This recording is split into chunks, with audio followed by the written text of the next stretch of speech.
So this is our unit mga badinga, si FJS HK4160 version 4 with MOSFET.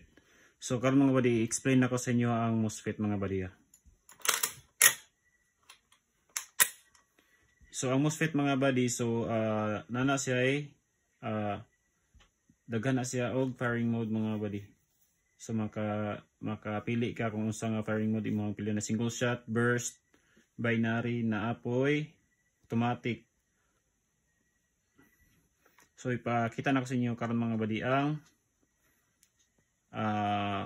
kining single shot. Single shot. Para mga badi oh.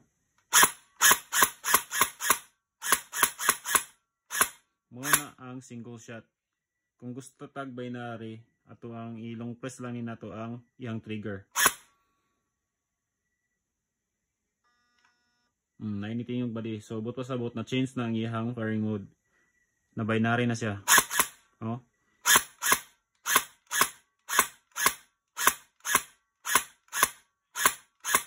So burst na punta. So 3 seconds lang gyapon. 3 to 4 seconds. Oh, nitingog na. So nag-change na iyang ano pod. Mga burst na siya.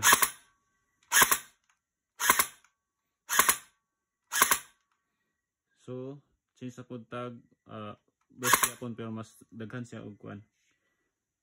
Oh, nitingog na siya.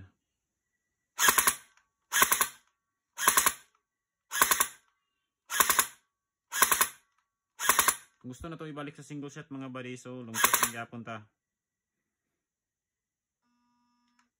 Okay, so nanata sa single shot.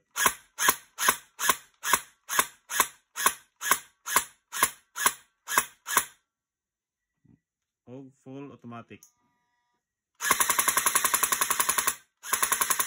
So sa tingog pa lang mga badi, halata na nato siya nga nung gitawag siya high-end premium mga badi. So lang 2